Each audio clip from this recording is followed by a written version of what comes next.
Hey, 6th and 7th graders, we're going to start reading Because of Winn-Dixie. All right, so it's going to be the same as the previous book. I will read you chapters and I'll go over the questions with you, and then I'll have you listen to it, and then you can answer the questions on your own. And if you need any help, please email me. You can also video chat me too, and we can set that up. All right, so I'm going to try to read chapters 1 through 5 in this video. So we're going to start on page 7, and that starts chapter 1. All right, so my name is India Opal Bologna, and last summer my daddy, the preacher, sent me to the store for a box of macaroni and cheese, some white rice, and 2 tomatoes, and I came back with a dog. This is what happened. I walked into the produce section of the Winn-Dixie grocery store to pick out the 2 tomatoes, and I almost bumped right into the store manager. He was standing there all red-faced, screaming and waving his arms around. "Who let a dog in here?" he kept on shouting. "Who let a dirty dog in here?" At first, I didn't see a dog. There was just a lot of vegetables rolling around on the floor, tomatoes and onions and green peppers. And there was what seemed like a whole army of Winn-Dixie employees, running around waving their arms just the same way the store manager was waving his. And then the dog came running around the corner. He was a big dog and ugly, and he looked like he was having a real good time. His tongue was hanging out and he was wagging his tail. He skidded to stop and smiled right at me. I had never before in my life seen a dog smile. But that is what he did. He pulled back his lips and showed me all his teeth. Then he wagged his tail so hard that he knocked some oranges off a display. And they went rolling around everywhere, mixing in with the tomatoes and onions and green peppers. The manager screamed, "Somebody grab that dog." The dog went running over to the manager, wagging his tail and smiling. He stood up on his hind legs. You could tell that all he wanted to do was get face to face with the manager and thank him for the good time he was having in the produce department. But somehow he ended up knocking the manager over, and the manager must have been having a bad day because lying there on the floor right in front of everybody, he started to cry. The dog leaned over him, real concerned, and licked his face. "Please," said the manager, "somebody call the pound." "Wait a minute," I hollered. "That's my dog. Don't call the pound." All the Winn-Dixie employees turned around and looked at me, and I knew I had done something big and maybe stupid too. But I couldn't help it. I couldn't let that dog go to the pound. "Here, boy," I said. The dog stopped licking the manager's face and put his ears up in the air and looked at me, like he was trying to remember where he knew me from. "Here, boy," I said again. And then I figured that the dog was probably just like everybody else in the world, that he would want to get called by a name, only I didn't know what his name was. So I just said the first thing that came into my head. I said, "Here, Winn-Dixie." And that dog came trotting over to me just like he had been doing his whole life. The manager sat up and gave me a hard stare, like maybe I was making fun of him. "It's his name," I said, "honest." The manager said, "Don't you know not to bring a dog into the grocery store?" "Yes, sir," I told him. "He got in by mistake. I'm sorry, it won't happen again." "Come on, Winn-Dixie," I said to the dog. I started walking, and he followed along behind me as I went out to the produce department, and down the cereal aisle and past the cashiers out the door. Once we were safe outside, I checked him over real careful, and he didn't look that good. He was big but skinny. You could see his ribs. And there were bald patches all over him, places where he didn't have any fur at all. Mostly he looked like a big piece of old brown carpet that had been left out in the rain. "You're a mess," I told him. "I bet you don't belong to anybody." He smiled at me. He did that thing again where he pulled back his lips and showed me his teeth. He smiled so big that it made him sneeze. It was like he was saying, "I know I'm a mess, isn't it funny?" It's hard not to immediately fall in love with a dog who has a good sense of humor. "Come on," I told him. "Let's see what the preacher has to say about you." And the two of us, me and Winn-Dixie, started walking home. All right, so that's the end of chapter 1, I'm sorry. So I'm going to read you the questions. I sent you home a packet that starts with Because of Winn-Dixie. It says chapters 1 through 5. All right, so we have 2 questions to answer. So number 1, what did Opal's father send her to the store for? What did she come back with? And then 2, what was Winn-Dixie named after? Was it A, a candy bar, B, a weather condition, C, a town, or D, a grocery store? All right, so answer those questions. Listen back to the story if you need to, and I'm going to keep reading. All right, so pause the video if you're done, but I'm going to keep reading chapter 2 on this video. All right, so chapter 2 starts on page 13.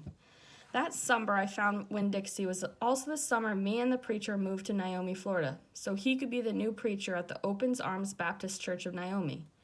My daddy is a good preacher and a nice man, but sometimes it's hard for me to think about him as my daddy because he spends so much time preaching or thinking about preaching or getting ready to preach.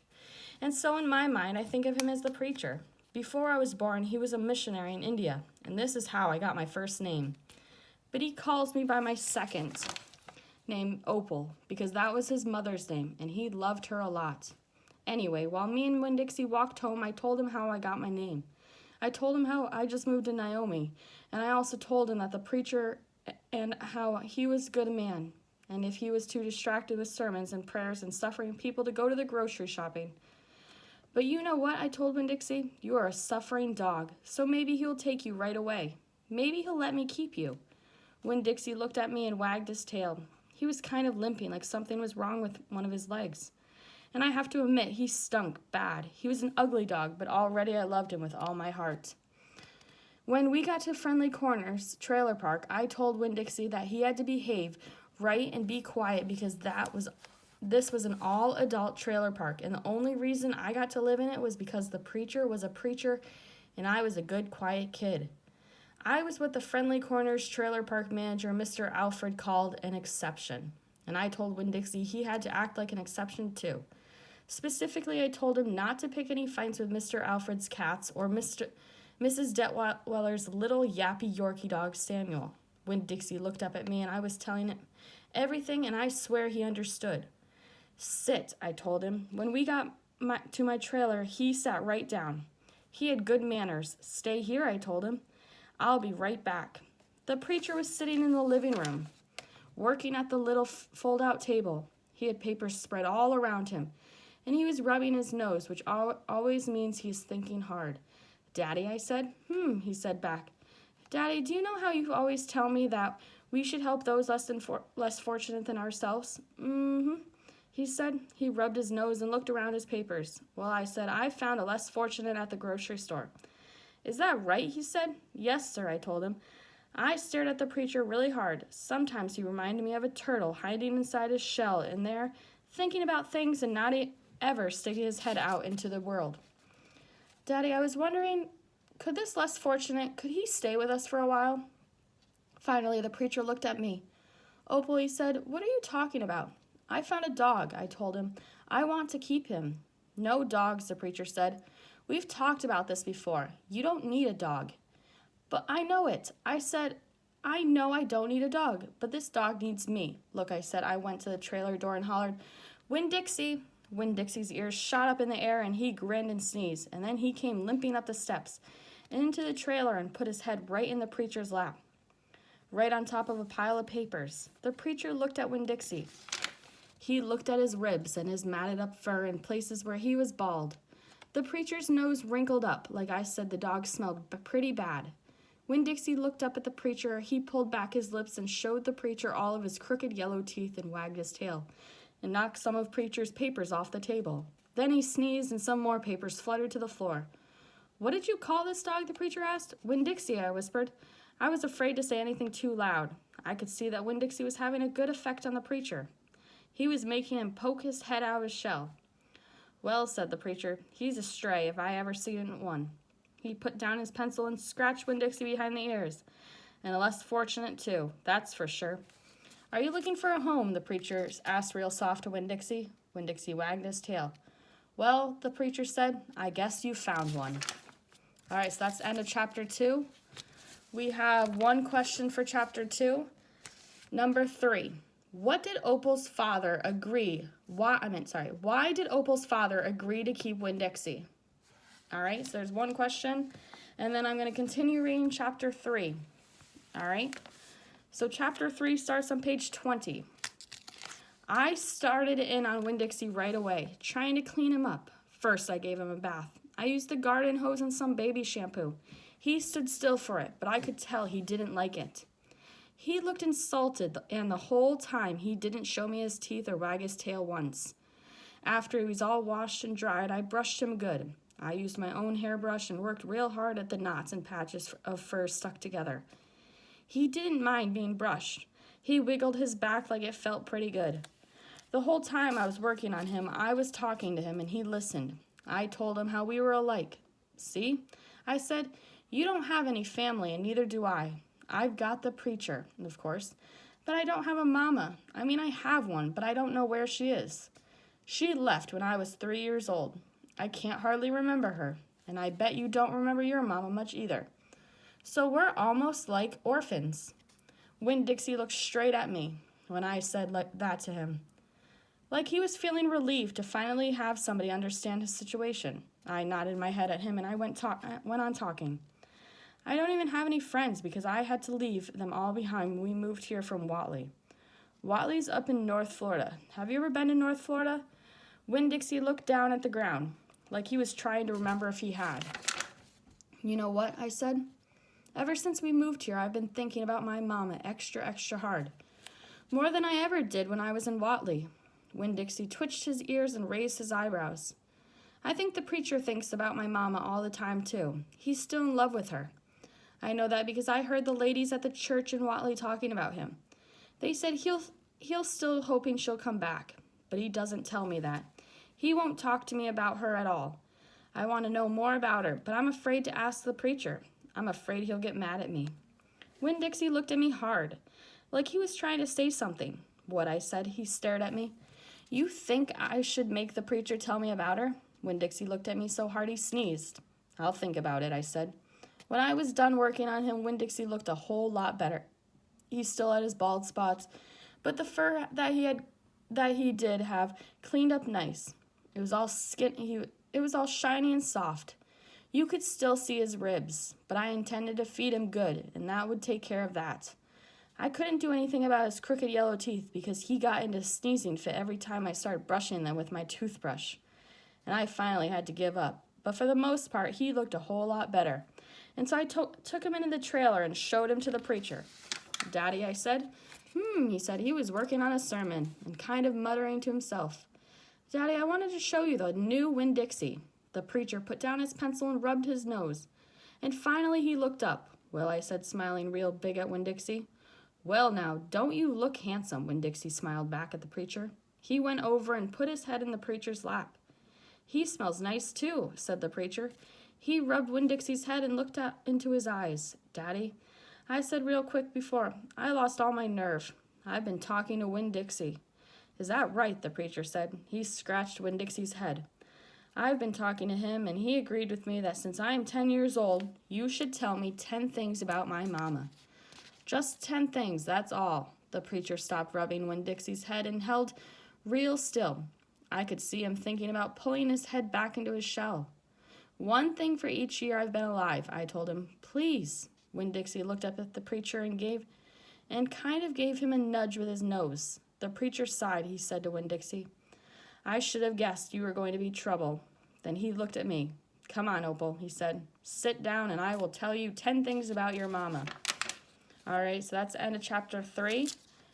So I have, 1 question about chapter 3? Yeah, 1 question. So it's number 4 on the first page. How did Opal feel that she and Winn-Dixie were similar? This is a little tricky, but they do say one little fact. All right, so look back, and I kind of emphasized in the video what the answer was, but I think you'll get it. All right, if you have any questions, please let me know. So we're going to continue reading chapter 4. All right, and we have 2 questions. I think 2 questions for chapter 4. Either 1 or 2. I got to keep reading. All right, so chapter 4 starts on page 26. 1, said the preacher. We were sitting on the couch and Winn-Dixie was sitting between us. Winn-Dixie had already decided that he liked the couch a lot. 1, said the preacher again. Winn-Dixie looked at him kind of hard. Your mama was funny. She could make just about anybody laugh. 2, he said. She had red hair and freckles. Just like me, I said. Just like you, the preacher nodded. 3, she liked to plant things. She had a talent for it. She could stick a tire in the ground and grow a car. Winn-Dixie started chewing on his paw, and I tapped him on the head to make him stop. 4, said the preacher. She could run fast. If you were racing her, you couldn't even let her get a head start because she would beat you for sure. I'm that way too, I said. Back home in Watley, I raced Liam Fullerton and beat him. He said it wasn't fair because boys and girls shouldn't race each other to begin with. I told him he was just a sore loser. The preacher nodded. He was quiet for a minute. I'm ready for number 5, I told him. 5, he said. She couldn't cook. She burned everything, including water. She had a hard time opening a can of beans. She couldn't make head nor tail of a piece of meat. 6, the preacher rubbed his nose and looked up at the ceiling. Winn-Dixie looked up too. Number 6 is that your mama loved a story. She would sit and listen to stories all day long. She loved to be told a story. She especially liked funny ones, stories that made her laugh. The preacher nodded his head like he was agreeing with himself. What's number 7, I asked. Let's see, he said. She knew all the constellations, every planet in the nighttime sky, every last one of them. She could name them and point them out. She never got tired of looking up at them. Number 8, said the preacher with his eyes closed, was that she hated being a preacher's wife. She said she just couldn't stand having the ladies of the church judge what she was wearing and what she was cooking and how she was singing. She said it made her feel like a bug under a microscope. Winn-Dixie lay down on the couch. He put his nose in the preacher's lap and a tail in mine. 10, said the preacher. 9, I told him. 9, said the preacher. She drank. She drank beer and whiskey and wine. Sometimes she couldn't stop drinking. And that made me and her and your mama fight quite a bit. Number 10, he said, with a long sigh. Number 10 is that your mama loved you. She loved you very much. But she left me, I told him. She left us, said the preacher softly. I could see him pulling his old turtle head back into the stupid turtle shell. She packed her bags and left us. And she didn't leave one thing behind. Okay, I said. I got up off the couch. Winn-Dixie hopped off too. Thank you for telling me, I said. I went right back to my room and wrote down all the 10 things that the preacher had told me. I wrote them down just the way he said them to me so that I wouldn't forget them. And then I read them out loud to Winn-Dixie until I had them memorized. I wanted to know those 10 things inside and out. That way, if my mama ever came back, I could recognize her. And I would be able to grab her and hold on to her tight and not let her get away from me again. All right, so that's the end of chapter 4. And we have one question. It's number 5. Based on the 10 things Opal's father told her about her mother, why do you think Opal's mother left them? All right. Also, this is not a question on the paper, but if you want to recite the 10 facts to somebody, so then you can remember that, because that's important about her mother. All right, so I'm going to continue reading chapter 5, and then we have 3 questions for chapter 5. All right. So chapter 5 starts on page 31. Winn-Dixie couldn't stand to be left alone. We found that out real quick. If me and the preacher went off and left him by himself in the trailer, he put all the cushions off the couch and all the toilet paper off the roll. So we started tying him up outside with a rope when we left. That it didn't work either. Winn-Dixie howled until Samuel, Mrs. Detweiler's dog, started howling too. It was exactly the kind of noise that people in all adult trailer park do not like to hear. He just doesn't want to be left alone, I told the preacher. That's all. Let's take him with us. I could understand the way Winn-Dixie felt. Getting left behind probably made his heart feel empty. After a while, the preacher gave in, and everywhere we went, we took Winn-Dixie, even to church. The Open Arms Baptist Church of Naomi isn't a regular-looking church. The building used to be a Pick It Quick store, and when you walk in the front door, the first thing you see is the Pick It Quick motto. It's written on the floor in little red tiles that make great big letters that say, pick, pick, pick, quick, quick, quick. The preacher tried painting over those tiles, but the letters just won't stay covered up. And so the preacher has just given up and let them be. The other thing about the Open Arms that it's different from other churches is there aren't any pews. People bring in their own fold-up chairs and lawn chairs, and so sometimes it looks more like a congregation. The congregation is watching a parade or sitting at the barbecue instead of being at church. It's kind of strange church, I thought Winn-Dixie would fit right in. But the first time we brought Winn-Dixie to the Open Arms, the preacher tied him outside the front door.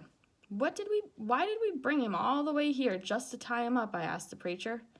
Because dogs don't belong in church, Opal, the preacher said. That's why. He tied Winn-Dixie up to a tree and said how there was lots of shade for him and that it ought to work out great. Well, it didn't. The service started and there was some singing and some cheering and some praying. And then the preacher started preaching, and he wasn't but 2 or 3 words into the sermon when there was a terrible howl coming from outside. The preacher tried to ignore it. Today, he said. Aroo, said Winn-Dixie. Please, said the preacher. Aroo, said the Winn-Dixie back. Friends, said the preacher. Aroo, wailed Winn-Dixie. Everyone turned in their lawn chairs and folded chairs and looked at one another. Opal, said the preacher. Ow, said Winn-Dixie. Yes, sir, I said. Go get that dog, he yelled.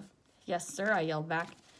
I went outside and untied Winn-Dixie and brought him inside, and he sat down beside me and smiled up at the preacher, and the preacher couldn't help it. He smiled back.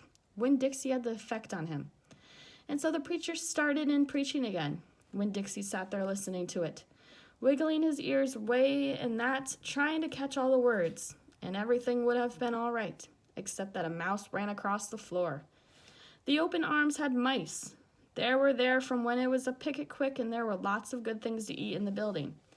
And when the picket quick became the Open Arms Baptist Church of Naomi, the mice stayed around to eat all the leftover crumbs from the potluck suppers. The preacher kept on saying he was going to have to do something about them, but he never did.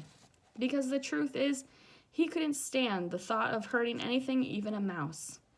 Well, Winn-Dixie saw the mouse, and he was up after him. 1 minute everything was quiet and serious, and the preacher was going on. And the next minute, Winn-Dixie looked like a furry bullet shooting across the building, chasing that mouse. He was barking, and his feet were skidding all over and polished picket-quick floor, and people were clapping and hollering and pointing. They really went wild when Dixie actually caught the mouse.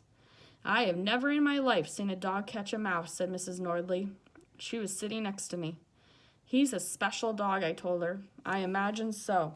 She said back. Winn-Dixie stood up there in front of the whole church, wagging his tail and holding the mouse real quick and carefully in his mouth, holding on to him tight but not squishing him. I believe that mutt has got some retriever in him, said somebody behind me. That's a hunting dog. Winn-Dixie took the mouse over to the preacher and dropped it at his feet. And when the mouse tried to get away, Winn-Dixie put his paw right on the mouse's tail. Then he smiled up at the preacher. He showed him all his teeth. The preacher looked down at the mouse. He looked at Winn-Dixie. He looked at me. He rubbed his nose. It got real quiet in the picket quick. Let us pray, the preacher finally said for the mouse. And everybody started laughing and clapping. The preacher picked up the mouse by the tail, walked and threw it out the front door of the picket quick, and everyone applauded. Then he came back in, and we all prayed together. I prayed for my mama. I told God how much she would have enjoyed hearing the story of Winn-Dixie catching that mouse. It would have made her laugh. I asked God if maybe I could be the one to tell her that story someday. And then I talked to God about how I was lonely in Naomi because I didn't know that many kids. Only the ones at church, and there weren't that many kids at the Open Arms. Just the Dunlap and the Stevie Dewberry, 2 brothers who weren't twins, but looked like they were. And Amanda Wilkinson's, whose face was always pinched up like she was smelling something real bad. And Sweetie Pie Thomas, who was only 5 years old and still mostly a baby.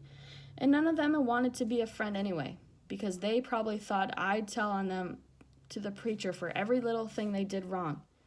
And then they would get in trouble with God and their parents, so I told God that I was lonely, even having Winn-Dixie. And finally I prayed for the mouse, like the preacher suggested. I prayed that he didn't get hurt when he was flying out the door of the Open Arms Baptist Church of Naomi. I prayed that he landed on a nice, soft piece of grass. All right, so that's the end of chapter 5. All right, so we have 3 questions to answer. Starting at number 6. Why did Winn-Dixie have to go with Opal and her father to the Open Arms Baptist Church? A, to be introduced. B, didn't like being alone. C, to sleep there. Or D, to hear the preacher's sermon. All right, so circle the best answer. 7. What did Winn-Dixie do in front of the congregation at Open Arms Baptist Church that made everyone cheer? Was it A, rolled over, B, caught a mouse, C, howled at the music, D, stood on his back legs? All right, so circle the best answer. 8. At the end of chapter 5, what did Opal pray about? All right, so write your answer in complete sentence. All right, so that's it of what I'm going to read for this video. I'll keep reading. I'll post another video. If you have any questions, rewatch the video, keep reading, and I hope you're enjoying it so far. All right, have a good day.